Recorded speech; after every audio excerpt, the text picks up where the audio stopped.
잠깐만 물 좀 마시고 가겠습니다.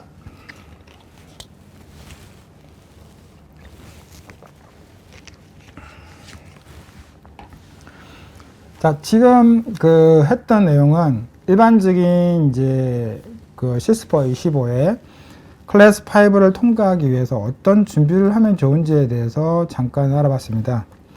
지금부터는 이제 시뮬레이션 모델을 가지고 직접 한번 운영을 어떻게 하면 좋은지 모델을 운영을 해가면서 한번 해보겠습니다. 우선 디바이스 디자인에 대한 개념을 우선 설계를 하실 거고요. 그 다음에 시뮬레이션을 할 거고, EMI 저감을 위한 이런 여러 가지 부자재를 쓴다든지 이런 것들을 하시게 될 겁니다. 그 다음에 이런 것들을 활용해서 프로토를 제작하실 거고, EMI 테스트를 하고, 그 다음에 완료가 되면 양산을 하겠죠. 그런데 여기서 보시면 왼쪽에 보이는 파란색 부분들은 그나마 요걸 좀 수정하기가 쉬워요. 왜냐하면 디지털 모델이고 리유즈라든지 리디자인이나 리워크를 하기가 좋은 반면에, 오른쪽은 이미 제작이 된 상태에서 돈도 들어간 상태고 제작비도 들고 부품도 구입하기 힘들고 이런 문제들이 발생할 수밖에 없습니다.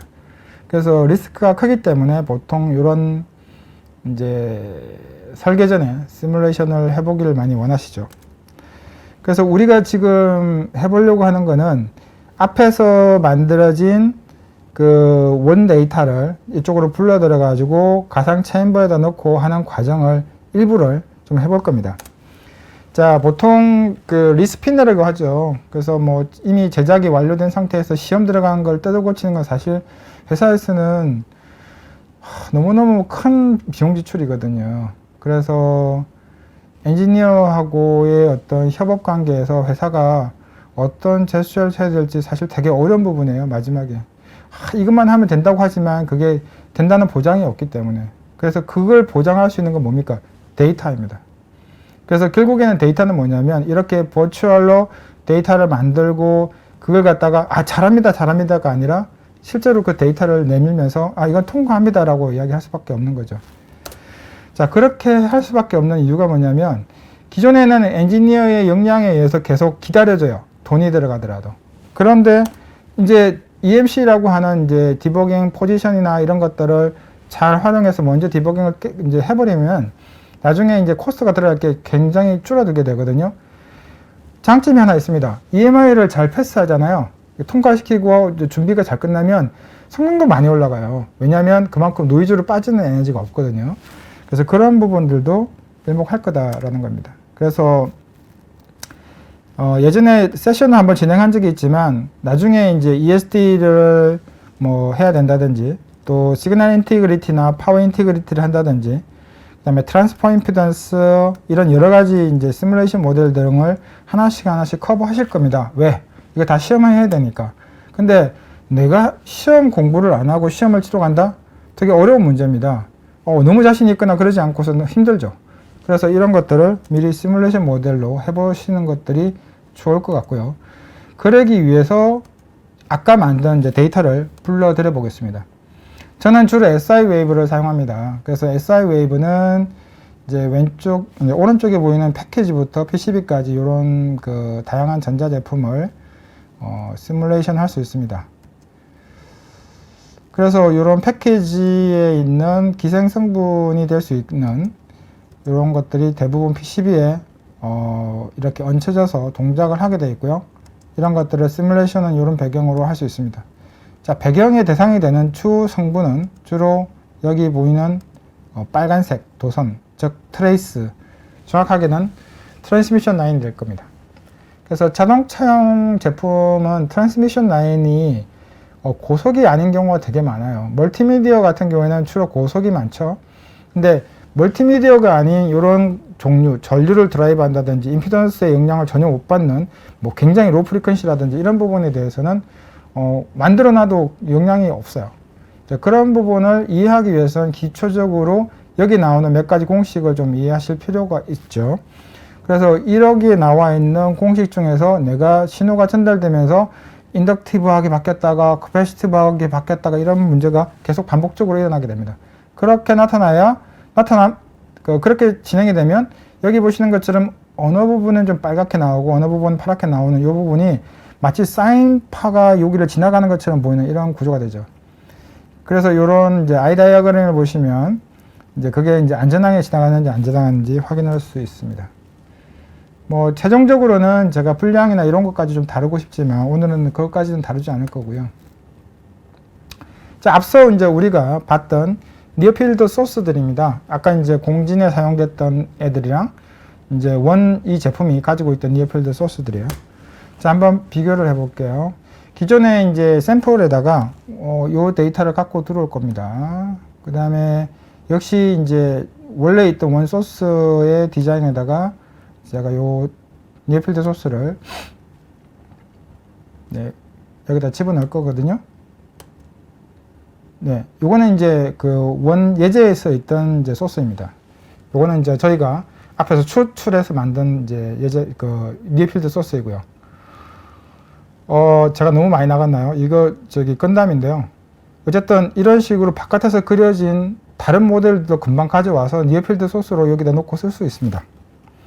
그래서 이렇게 하실 수 있다는 거를 보여드리는 거고요. 그래서 이런 케이스 같은 것도 기구에서 그려진 그대로 갖고 들어올 수 있습니다. 뭐 IGS든 스텝이든 캐드 데이터는 다 불러드릴 수가 있고요. 그 다음에 조금 전에 보았던 요 니어필드 소스가 여기 들어가 있는 상태로 이제 메쉬만 주면 될 겁니다. 그래서 케이스 메쉬만 주면 바로 이렇게 노이즈 분석에 들어갈 수 있습니다. 자, 노이즈 분석에 들어갈 수 있는 진짜 이유는 뭐냐면 내가 성적이 그렇게 나오는지 패스가 되는지 알고 싶은 건데요. 예전에 있는 모델들 보시면 PCB만 굉장히 포커싱해서 했지만 그럴 수 없는 게 뭐 바디라든지 케이스라든지 하우징이라든지 이런 것들을 다 고려해서 해야 되는 게 정상입니다. 그래서 이제 이런 것들을 고려하기 위한 니어필드 소스가 이 안에 들어가 있음으로써 이제 케이스를 씌웠을 때랑 씌우지 않았을 때 어떻게 반응하는지를 정확하게 알 수 있고요. 특히 이제 바깥으로 이렇게 튀어나오는 듯한 이런 이제 그 뉘앙스에 있던 이런 종류들은 그 엔클로즈 안쪽에서 들어가거나 입출력이 있는 그 빈 공간이 있다는 이제 증거가 될 수 있겠습니다. 그러면 거기다가 이제 허니콤 구조를 어떻게 달아주면 좋은지 이런 것들을 할 수 있고요. 보통 PCB를 하게 되면 저도 이제 이런 후크 프로브나 이런 것들을 써가지고 설계하는 것들을 자주 봤는데요. 이게 기생 성분이 많이 발생하기 때문에 좀 최근에는 저는 원치 않는 좀 부분입니다. 그래서 이런 부분들은 빼고 시뮬레이션만 가지고도 이렇게 진도를 나갈 수 있다는 것들은 굉장히 좋은 장점이라고 생각합니다. 그래서 외부에서 만들어지는 이런 디바이스나 그다음 PCB 데이터를 바로 소스로 가져와 가지고 여기다가 입력만 하면 이제 바로 시작을 할 수 있습니다. HFSS보다 속도가 좀 빨라요. 그리고 이렇게 마치 실제로 이게 우리가 돌을 강물이나 이런 데 던졌을 때 실제로 퍼져나가는 것 같은 리얼리티를 그대로 구현할 수 있는 게 FDTD 도구의 장점이죠. 그래서 실제 옛날에 이제 풀 수 없었던 HFSS는 주파수 도메인 도구잖아요. 그래서 그 특정한 주파수에서만 도구를 하다 보니까 시간 영역에 따라서 시간이 흘러가면서 어떻게 이제 그 전체 영역을 볼 수 있는지 이거를 가늠하기가 어려웠기 때문에 거기에 특정 주파수를 알았을 때는 편리하지만 거기 아닌 경우에는 그냥 우리 입장에서는 그냥 쓱 보면 볼 수 있게끔 해주는 이런 도구들이 좀 편리하다고 봐집니다. 자, 여기서도 마찬가지인 게 이제 캔 케이블이라든지 이런 전류 다발들이 케이블 다발들이 쭉 들어갈 거예요. 만약에 이제 이런 다발들이 많이 들어갈 때 어떤 다발이 가까이 갔을 때 문제가 생기는지 이렇게 크로스톡 체크를 만약에 한다고 이제 가정을 좀 하겠습니다. 여기서 이게 가정을 하고 있고요. 지금 포트 1하고 포트 2가 이렇게 굉장히 인접해 있는 상태인데 이 상태가 오리진인데 저는 이렇게 바꾸고 싶어요. 그러면 이때 어떻게 되는지 볼 수 있죠. 그래서 이쪽에 보면은 지금 1기가니까 이게 100메가네요. 100메가 언더에서 굉장히 잘 밑으로 깔려 있습니다. 이거 좋아요. 이런 식으로 내가 리스크가 있는 신호라든지 클락이라든지 이런 것들에 대해서 또는 에너지의 앰플리튜드가 높은 이런 애들이 주변으로 지나간다 그러면 좀 옆으로 돌려서 배치를 시킬 수도 있거든요. 그래서 이런 케이블링만 가지고도 상당히 노이즈를 저감시킬 수 있는 이런 부분들은 굉장히 좋은 아이디어이고요. 또 이 솔브 자체가 풀어줄 수 있는 능력이라고 보고 있습니다. 그 다음에 이제 컴퓨터의 부품이나 이런 것들을 이제 좀 메쉬를 넣거나 할 때 메쉬가 너무 크거나 이런 경우에는 이제 계산이 잘 안 되잖아요. 그런 부분들은 이제 서버 그리드를 사용해서 각각 이렇게 메싱을 해서 다시 이렇게 시뮬레이션으로 재활용을 할 수 있습니다. 그래서 이런 시뮬레이션을 활용하는 방법을 잠깐 알아봤는데, 이제 아까 보셨던 것들은 이제 제가 이제 이렇게 앞에 한 1시간 정도 진행했던 거는 주로 컨덕티드 에미션하고 관련된 이슈들을 했습니다. 그래서 지금부터는 이제 라디에이티드 에미션 위주로 이제 정리를 했다고 보시면 되는데, 라디에이티드 에미션을 디버깅하기가 되게 어려운 게 왜 그러냐면, 일단 전원단에서 생기는 이런 것들을 먼저 커버 안 해주고 무조건 꽂히면 바뀔 때, 제가 디버깅 할 때마다 어디를 어떻게 꽂혔는지에 대한 안정도를 되게 찾기가 어려워요. 그래서 보통 C를 먼저 하게 되거든요. 그 다음에 라디에이티드 에미션을 하게 되는데, C가 안정이 되면 라디에이티드 에미션도 굉장히 안정적입니다. 그 다음에 이제 아까 EMI, EMC 이야기 했을 때 여기는 EMS 쪽입니다. 라디에이티드 이뮤니티 쪽인데요. 그래서 외부에서 방사 노이즈가 들어왔을 때 이거는 사실 디버깅이 거의 안 돼요. 왜냐면 거기를 손을 댈 수가 없거든요. 그러면 시뮬레이션 말고 또는 측정하는 거 말고는 진짜 방법이 없거든요. 그럴 때 내가 어느 위치에서 어떤 부품이 어떤 신호를 타고 어떻게 들어왔는지를 알려주는 그런 방법이 시뮬레이션 도구를 활용하는 것이 가장 좋겠다라고 저도 봅니다. 그리고 가장 취약한 부분이죠. 왜냐하면 아톡에서 알아차리기가 너무 어려워요. 어디를 어떻게 들어갈지, 얘네들이 어떻게 안테나로 역할을 할지 이거 참 어렵거든요. 그래서 이 인클로즈 특성이라든지 이런 것들을 다 메싱을 넣고 이렇게 하나의 어떤 모델로 만들어서 바로 시험을 할 수 있는 부분이 이제 이 도구가 가지고 있는 장점이라고 봐집니다. 그래서 외부에서 이제 노이즈를 이제 방사를 시켰고요. 그 다음에 케이스 안쪽으로 이제 이렇게 인클로즈 안쪽으로 들어오고 있는지 이런 걸 볼 수 있죠.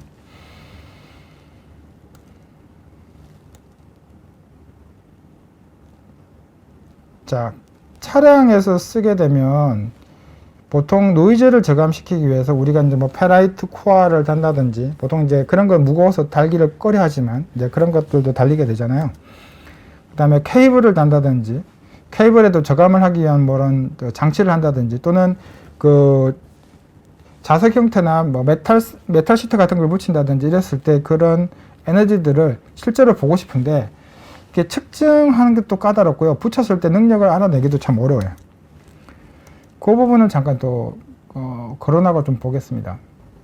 요거는 이제 HFSS하고 EMA3D 케이블을 이제 서로 비교해 놓은 건데요. 뭐 거의 유사합니다. 유사하지만 이제 타임 도메인 툴이다 보니까 이제 실제 모델에서 적용될 때 좀 느낌이 좀 다르죠.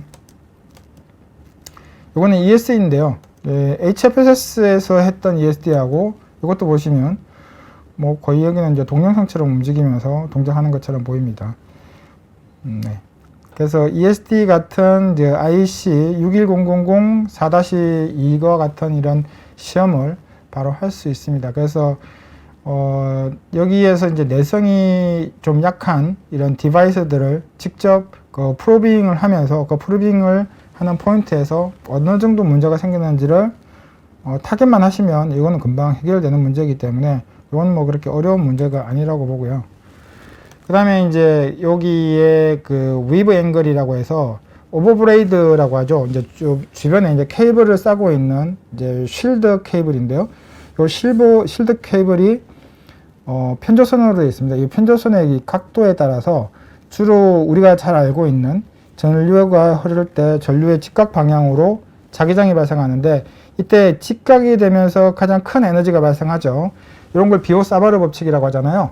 그런 것들이 위배되거나 서로 크로스되게 만들어주게 되면은 전자파에 변화가 생기게 됩니다. 그래서 이런 쉴드 차폐에 주로 이런 것들이 응용이 되고요. 그 다음에 배선을 할 때도 보면은 이제 탑 사이드나 버텀 사이드로 서로 이렇게 교차 배선을 하시게 되죠. 나중에 이제 이야기 되겠지만 크로스톡하고의 관계성에서 굉장히 그 부분이 치명적으로 나타나게 됩니다. 그래서 그런 것들이 역할을 어느 정도 하고 있는지 거기 쓰려고 하는 본품하고 이제 비교를 하는 거고요. 이제 왼쪽에 보이는 동영상은 실제 이제 시뮬레이션과 매저먼트를 한 그 상황을 비교를 해 놓은 건데요. 시간 관계상 이것은 이제 했다 이렇게 우리 하고 넘어가겠습니다.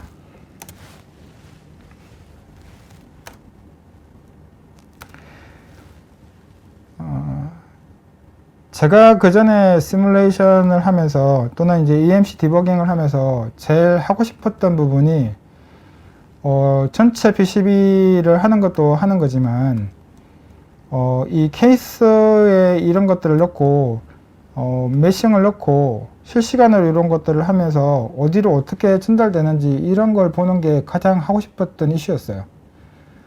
그런데 이거를 관찰하기가 되게 어려웠던 게 뭐냐면 SI 웨이브 안에서도 이렇게 그 필드를 바로 보거나 하는 게 그렇게 쉽지가 않거든요. 근데 HFS 정도 돼야 이제 할 수 있는데 이제 하나가 이제 더 들어옴으로써 그 기능을 좀 더 많이 올려놨다고 저는 생각을 합니다. 굉장히 저는 좀 환영하는 그런 도구라고 볼 수 있습니다. 그래서 지금까지 그 도구를 활용해서 약간 이제 어떤 경계선에 있는 그 자동차 산업에 있는 오토모티브 EMI를 하기 위한 전조 단계를 잠깐 이제 들여다봤고요. 그 다음에는 이제 오토모티브에 있는 그 시스템을 좀 가져다가 한번 비교를 좀 해가면서 짧게 좀 훑어보겠습니다. 이제 디바이스를 설계하거나 하는 내용은 이제 비슷합니다. 이제 가장 이제 선호하는 케이스들은 이제 이런 차량을 직접 놓고 해석하기를 가장 원하시죠. 그래서 그런 것들을 하는 방식과 내용에 대해서는 뭐 이미 여러 동영상들이 있어서 이거는 이제 패스를 하는 걸로 하고요. 특히 이제 여기 그 장치들을 쭉 보시면 이제 나중에 뭐 동영상 따라 보시겠지만 그 안에 있는 케이블들이 꽤 많아요. 그래서 이 케이블들을 걔네들은 영향이 없을까? 또 차량 바디로는 타고 가지 않을까? 이런 고민들도 하셨을 겁니다. 그런 고민을 좀 빨리 풀어줄 수 있는 솔버가 이제 저는 있어서 참 좋습니다. 그래서 여기에 있는 이제 그 케이블이라든지 인클로즈라든지 비클 안에 있는 스트럭처를 모두 다 활용할 수 있는 이런 부분들이 저한테는 약간 좀 더 신세계인 것 같고요. 거기다가 이제 뭐 여기 보면 전자파를 흡수해주는 이런 흡수 테이프라든지 케이블 초커라든지 이런 것들을 실제로 뭐 걔가 가지고 있는 성능을 그대로 집어넣고 뭐 예를 들면 이제 대시보드 쪽에 노이즈가 많이 나와서 나는 그 전자파 차표 테이프를 갖다 그 뒤에다 발랐는데 꼭 측정을 해봐야 되는 것이 아니라 여기에 있는 테이프를 발랐다고 거기에다가 위치만 이제 패널에다가 정해주면 그만큼 이제 성능을 보여주는지 이제 알 수 있는 것도 큰 장점이라고 봅니다. 그래서 어디까지 발라야 되고 얼마나 발라야 되는지에 대한 것도 사람이 그냥 감으로 하시는 거잖아요. 그걸 갖다가 이 정도 되면 효율이 이만큼 나오니까 여기까지 할 수 있겠다라는 그런 그 데이터로서의 성능을 가질 수 있기 때문에 상당히 저도 좋다고 생각하는 부분입니다. 특히나 이제 여기에서 이야기하는 그 케이블에 대한 부분은 굉장히 중요한 이슈라고 생각이 되는데요. 이제 앞서 우리가 그 자동차용 제품을 만들 때 그 초창기에 이제 그 리타드 브레이크를 설명하는 동영상에서도 보시면 뭐 케이블 하네스뿐만 아니라 여러 가지 파이프라든지 유압관이라든지 여러 가지가 많이 있고요. 그런 거를 따라서 이제 이런 케이블 하네스들이 이렇게 설계가 됩니다. 그래서 케이블 하네스만 쭉 보면요, 이런 모양을 갖게 되죠. 얘네들이 뭐 이런 그 쉴드 폼도 가지고 있지만 노출되어 있는 경우도 있어요. 그런 것들이 있는 상태로 이렇게 이제 시뮬레이션을 할 수 있는 것들이 주요한 기능이라고 볼 수 있고요. 그 다음에 여기도 이제 설명이 나와 있지만 이 얇은 자성 소재를 알고리즘 형식으로 얘네들이 동작하도록 다 만들었어요. 그러면은 여기에 이제 전자파 흡수 필름을 만약에 했다. 그러면 그 필름을 붙이는 위치라든지 어느 정도 붙여야 되거나 면적이라든지 있는 것까지도 사실 그 사람이 하게 되면은 요 정도 하면 되겠지 이렇게 좀 선을 긋고 하게 되잖아요. 그런 것들을 데이터나 수치 위주로 하면서 내가 얼마만큼 줄일 수 있는지에 대한 개념을 좀 더 정확하게 낼 수 있습니다. 특히나 이제 앞으로 이제 UAM이라든지 뭐 비행체를 가지고 있는 이런 그 디바이스들을 설계하시는 입장에서 보면은 분명히 모터 주변이나 강전이 흐르는 요 주변에는 전자파 흡수 필름이나 차폐용 필름을 단다든지 이렇게 할 거예요. 그러면은 어느 정도 어느 제품을 어떤 거를 이렇게 안 하면 무게를 경량화할 수 없거든요. 그러면은 굉장히 골치 아파지게 되어 있죠. 그래서 경량화를 하고 싶다면 필름으로 갈 텐데 그 필름을 어느 제품을 어떻게 해야 되는지에 대한 개념도 세울 수 있기 때문에 그걸 데이터화 할 수 있다는 것 자체가 상당히 앞으로 그 엔지니어들한테 도움이 될 거라고 봐지는 부분입니다.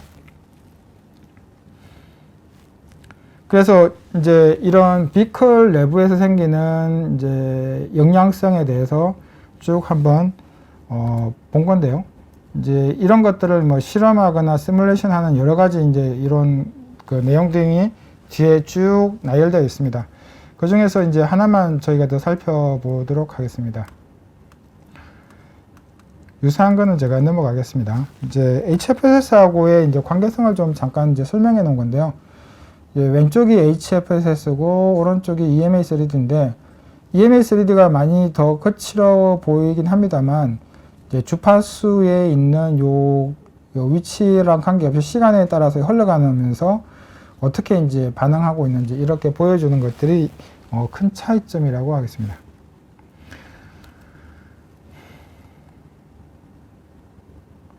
그래서 요 케이블이 다 들어가 있는 차량 바디뿐만 아니라 앞으로 만들어지는 뭐 UAM이라든지 이런 그 항공기에 들어가 있는 차량에 또는 디바이스에 케이블이 장착되어 있는 그 상태 그대로 해석할 수 있는 원래 제품이에요. 그래서 항공기에서 주로 쓰던 제품인데 지금 차량에 이제 탑재돼서 들어오게 된 거고요. 그 다음에 성능은 항공기에서 주로 많이 사용했기 때문에 익히 뭐 알려져 있다고 저도 알고 있습니다. 이제 이 필드 에미션, 그 다음에 위에서 본 에미션, 그 다음에 커런트 덴시티 이런 부분인데 이제 나중에 보시면 ESD나 뭐 외부에서 노이즈가 들어오던 이런 걸 했을 때 내가 보호하고 싶은 디바이스가 어디 있는지 프로빙만 하는 게 프로빙만 하면 돼요. 근데 이렇게 이제 쏟아내게 되면은 그 에너지가 결국에는 어떤 때는 되고 어떨 때는 안 되고 이런 문제가 생기는 것들을 막기 위해서 걔네들의 뭐 모양, 형상, 그 다음에 차폐 도구를 어떻게 이제 발라줘야 되는지 이런 것들을 여기에다가 집어넣음으로써 사실은 그 효과를 본다고 보시면 되겠습니다. 그래서 아까 같은 얇은 자성 소재를 어디에다가 어떻게 할 건지를 정할 수 있는 이런 그림을 보여줄 수 있다고 생각이 됩니다. 특히 이제 이런 이뮤니티 특성 같은 경우에는 이제 외부로부터 강한 전자파를 또는 이제 앞으로 많은 차들이 다니면서 레이더도 쏘고 소나 뭐 이런 그 잡음이 이제 외부로부터 들어올 때 차량에서 생길 수 있는 이런 문제가 생길 수 있는지에 대한 밑그림을 보고 보호할 수 있는 디바이스들을 이제 체크할 수 있도록 할 수 있는 부분이 요 시뮬레이션입니다.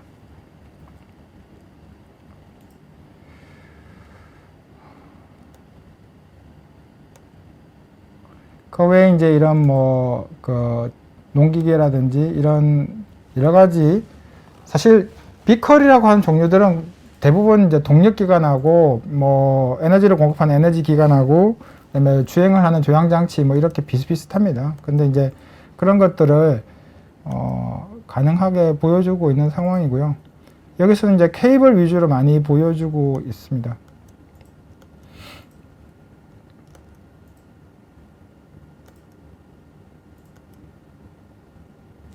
제가 쭉 그냥 훑어가면서 한번 이렇게 투어하는 식으로 잠깐 보여드리겠습니다. 그래서 아까 이제 제가 건담이라는 로봇을 이렇게 끄집어냈지만 이제 보통 차량 바디를 풀 바디를 주는 곳은 거의 드물어요. 이제 그러니까 내부에서 제작을 하거나 내부에서 디자인을 완료하는 그런 밴드들이 아닌 이상 외부로 데이터가 나오는 건 사실상 어렵거든요.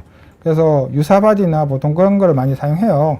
그래서 그런 바디에다가 내가 이 부품이 또는 내가 만든 디바이스가 어디에 놓일지, 그 다음에 케이블은 어떤 모양으로 하네스 되어 있는지 이런 것들을 미리 이렇게 설치해 놓고도 시뮬레이션 할 수 있기 때문에 좀 리스크가 있는 부분을 좀 더 빨리 찾아낼 수 있다고 봅니다. 그래서 아까 이제 이야기됐던 것처럼 에너지를 어디다 주면 좋으냐, 그러면은 트위스트 페어되어 있는 그 포인트에다가 익사이테이션 할 수 있는 에너지의 레벨을 좀 높여서 강하게 때려준다든지 이런 것들을 시험함으로 인해 가지고 커플링이 강하게 일어나는 다른 디바이스를 찾아낸다든지 하는 것들한테도 도움이 됩니다. 쓸데없는 그런 그 시뮬레이션을 왜 합니까가 아니라 실제로 에너지가 피크치 이상으로 들어올 때가 있어요. 그런 것들에 대한 리스크를 보완하기 위해서 보통 리밋보다 조금 더 하는 경우가 있습니다. 그래서 한번 말씀을 드렸습니다. 그래서 그렇게 장치가 그러니까 보통 뭐 스텝 파일이든 STL 파일이든 이런 게 만들어져 있잖아요. 거기다가 이렇게 화살표를 이렇게 좌우로 움직여 가지고 그 디바이스 위치를 놓고 바로 익사이테이션 해주시면 그대로 시뮬레이션이 돌아가는 그런 구조로 되어 있습니다. 생각보다 굉장히 간단합니다. 자, 여기서 네, 그렇게 해서 이제 디바이스가 이제 포지셔닝만 되면 바로 SI 웨이브로부터 아까 우리 니어필드 소스를 가져왔었잖아요. 그 니어필드 소스를 여기다가 올려놓음으로써 이제 전체 디바이스가 어떻게 영향받는지 바로 확인할 수 있는 이런 부분이 사실 그 RE 또는 그 오토모티브 차량에 어떻게 적용할 건지에 대한 전체적인 플로우라고 보시면 되겠습니다.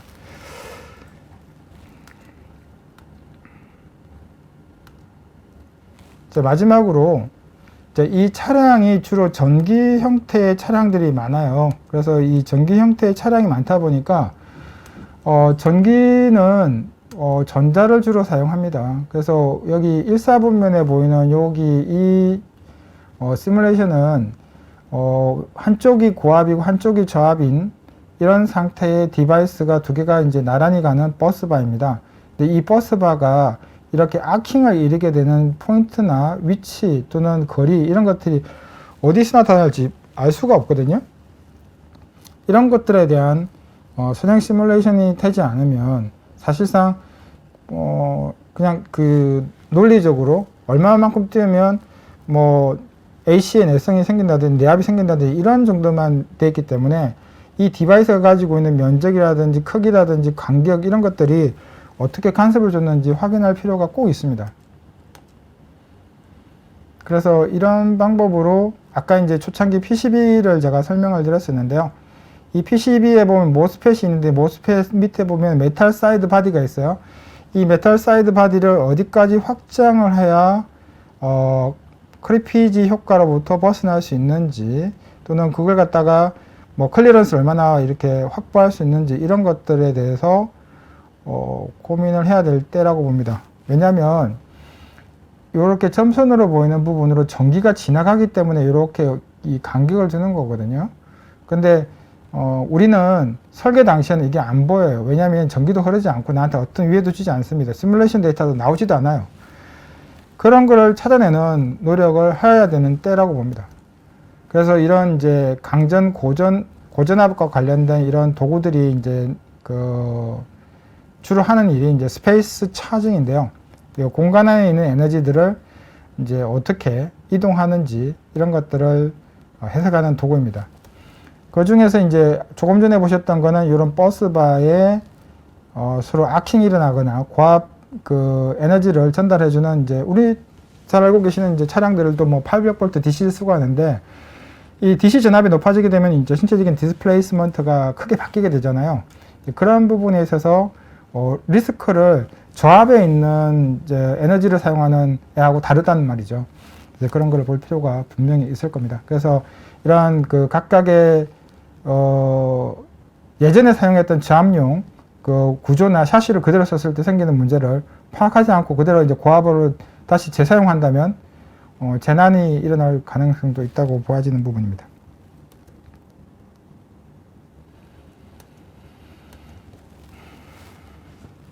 요거는 이제 그 하이볼테이지 시뮬레이션인데요. 애자 근처에서 생기는 이슈들을 본 거고, 그 다음에 ESD 건 테스트도 가능한데 이런 것들은 아까 이야기한 것처럼 IC 6000에 4-2에 다 나오는 조건들입니다. 그리고 이제 이 플래시 오버라고 해서 이제 전체적인 그 PCB에서 어디 부분이 좀 취약한지 이런 부분들을 발견해낼 수 있는 이런 시뮬레이션이 그전에는 없었어요. 그래서 이제 이런 것들을 보면서 취약한 부분이나 이런 것들이 아트웍에서 생겼다면 그걸 발견해내고 찾아내서 다시 조정해주는 이런 것들이 지금은 전기만 사용하는 그 디바이스나 장치를 많이 만들기 때문에 그 어느 때보다 많이 필요할 거라고 저는 보고 있습니다. 자, 요거는 이제 그 부도체인데요.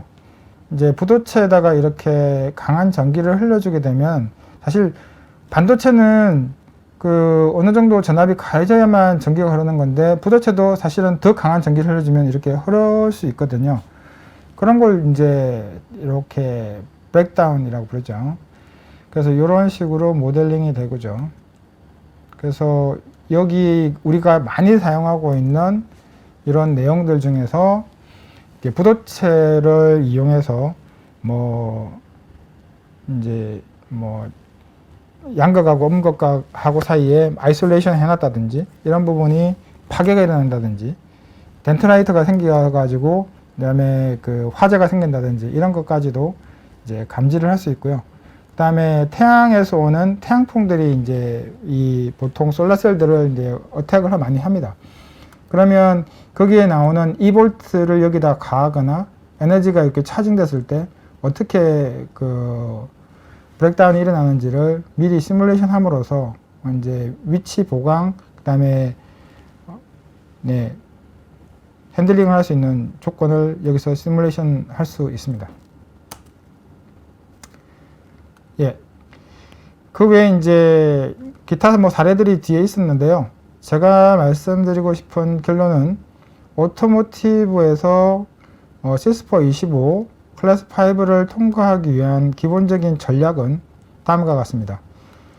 우리가 여기 있는 전반적인 이제 프로세서들을 이제 보기 좋아라고 만드는 그림이 아니라 이 안에는 각각 그 내용이 포함이 되어 있습니다. 이 차량만 보시면 EOS, 서지, 버스트, ESD, 허프, EMP, 라이트닝 이런 식으로 되어 있고 왼쪽에는 EMI, SI, PI 이렇게 다 성능을 표시를 해놨습니다. 차량이 항공기가 되는 순간 E3라고 하는 라이트닝, EMP, 허프라고 하는 이 환경 시험을 다 커버를 해야 되거든요. 그래서 DO160G에서 보시면 섹션 20이나 23에 관련된 이런 부분들을 커버를 하지 못하면 항공기로서 기체로서 가치가 없기 때문에 이걸 또 커버해야 됩니다. 그래서 차량이 지금 날아가려고 하는 이 순간에 이 부분이 가장 중요해지고 있는 부분이고요. 그 다음에 정말 잘 모르는 부분이 EMS 부분입니다. 우리는 설계를 할 때 EMS에 어떤 영향을 끼칠지 받을지 이런 걸 잘 몰라요. 그래서 이거는 시뮬레이션이나 외부에서 자극을 계속 주면서 테스트를 해야 되는데 아무리 측정을 한다고 해도 보이지 않습니다. 그래서 그런 자극에 의해서 생긴 부분이 어디가 리스크가 있는지를 찾아내는 것은 시뮬레이션이 꼭 필요한 부분이라고 봐집니다. 자, 제가 정리를 마저 하면 우리가 이런 그 대체 시뮬레이션 등을 쓰는 이유 등에 대해서는 이제 여러 세미나를 통해서 많이 들으셨기 때문에 이거는 넘어가도록 하겠습니다.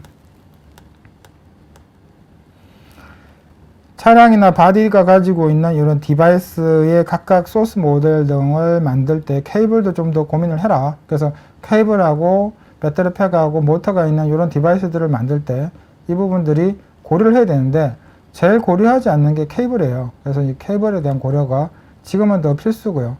그러면 걔네들을 더 고려할수록 아까 말씀드린 것처럼 신뢰도, 내가 진동이나 온도라든지 이런 것들에 대한 테스트를 미리 하고 고려를 해서 여기다가 시뮬레이션에 반영을 했다면, 그래서 환경 시뮬레이션에 대한 반영을 여기서 먼저 했다면 뒤에는 PCB 설계하고 SI하고 PI만 하면 되거든요. 이 부분이 안 지켜지니까 나중에 이 녹색 부분을 다시 함으로써 설계를 재반복하게 되는 이런 프로세스를 갖게 됩니다. 그나마 또 시뮬레이션을 하지 않은 경우에는 또 이런 사이클을 더 많이 갖게 되죠. 그러면 누가 돈을 지불하는지 다 아시잖아요. 회사가 비용을 지불하거든요. 근데 회사가 이걸 커버를 해줌으로써 더 빨리 나오는 이게 더 중요한 건데, 사실은 회사는 그 100원, 200원 아끼려고 자꾸 이렇게 하다 보니까 도리어 역으로 가고 있는 것이 아닌가, 저는 그게 좀 아쉽습니다.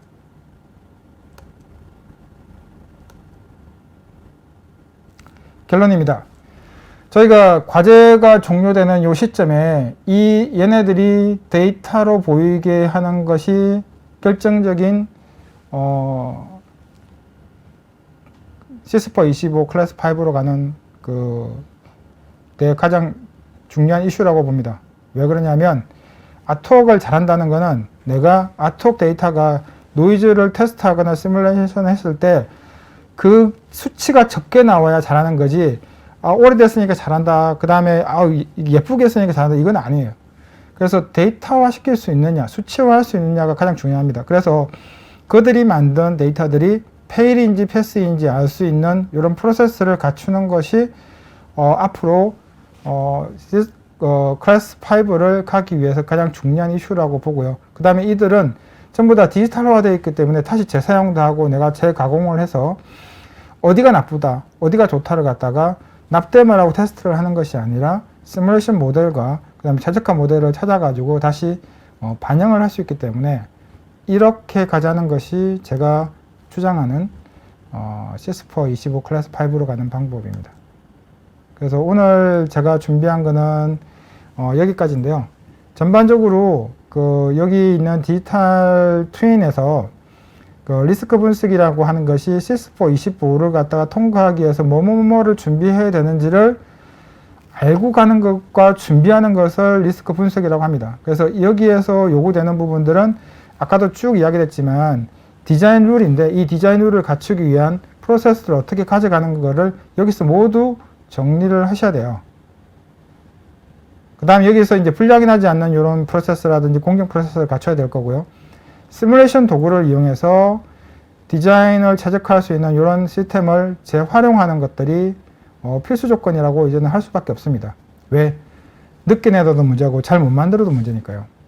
근데 이걸 갖다가 아트웍을 싸게 했다고 해서 잘 만드는 건 아닙니다. 이거는 리스크를 더 올려내는 겁니다. 그거는 정말 잘못된 관행이라고 봅니다. 그래서 회사에서 협상을 하거나 만약에 구매해서 이 내용을 보신다면 이거는 정말로 고쳐야 되는 우리나라의 단점이라고 봅니다. 단가는 그렇게 낮추는 것이 아니라 이걸 잘 만들어서 단가를 낮추는 것이 정확한 이슈라고 봐집니다. 그래서 이런 것들을 활용하는 세미나에 대해서는 다음에 한번 새로운 세션으로 주제를 한번 뵙도록 하겠습니다. 금일 세션은 모두 여기서 마무리가 되었고요. 채팅창을 통해서 질문을 남겨주시면 메일을 통해서 답변을 드리겠습니다. 그리고 설문에 참여해 주시면 스타벅스 쿠폰을 드리니까 많은 참여 부탁드립니다. 참석해 주셔서 감사합니다. 감사합니다.